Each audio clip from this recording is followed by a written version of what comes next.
Welcome to The Wrap. I'm Wang. Joining me today to discuss the Washington Redskins' stunning 20-17 upset of the Dallas Cowboys in Arlington, Texas, is Scott Allen.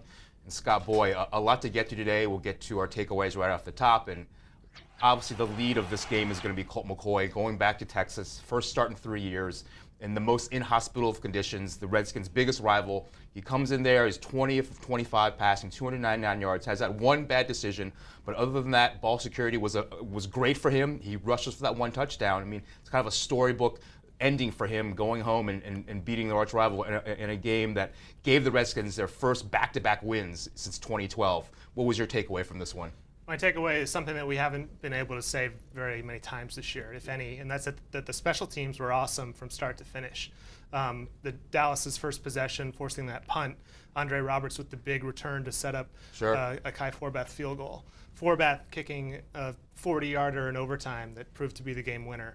Guys off the practice squad, Akeem Davis making a huge hit on a punt.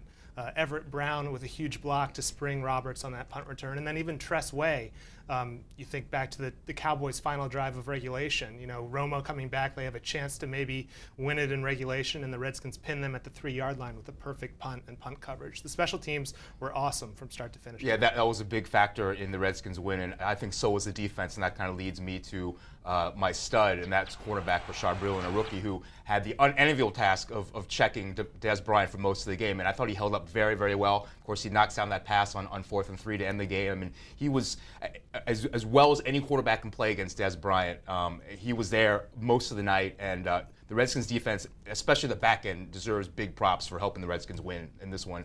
I know you have, there weren't a lot of duds in this one, no, certainly not in the Redskins, but Dallas has a few, and I know you wanted to address one area there. Yeah, I mean, piggybacking off of Breeland, we heard so much about how maybe for the first time this year, the Redskins would be exposed by the wide receivers, not only Bryant, as you mentioned, but Terrence Williams. Sure. And Breeland showed he had a forced fumble in addition to that.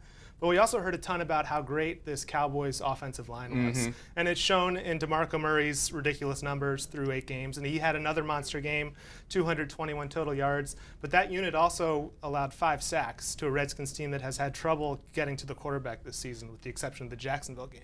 Of course, one of those sacks leading to Romo being out for most of the second half. Keenan Robinson getting there. And credit to Jim Haslett and the defensive game plan. A lot of blitzes on 3rd down, and the Cowboys didn't seem prepped for it. Yeah, and that's a defense that was also missing Brian Rackbo, another guy they count on generally to get to the quarterback. So, Scott, what does this game do you think, if anything, for the Redskins the rest of the season? I think it may mean that the QB controversy continues for another week. I mean, how can it not? You talked about Colt McCoy doing what he needed to do, 14 of his last 15 passes. We hear that RG3 may be healthy again, and I'm sure Colt McCoy probably expects that, you know, when Robert's healthy, everyone's been saying when Robert's healthy, he'll go back in. But I think you need to take a hard look at, I mean, you've got a guy who went into a hostile environment, as you mentioned, and won a game that nobody picked the Redskins to win. No, that's certainly right, and Colt McCoy definitely earned a start, I think. And if there's any doubt about Robert Griffin's health, there's no reason to rush him back because with a bye week coming up. So that's definitely something we'll definitely be keeping an eye on this week. Okay, Scott, thanks for joining me on The Wrap. I'm Wang. We'll see you next time after the Redskins Week 9 game against the Minnesota Vikings.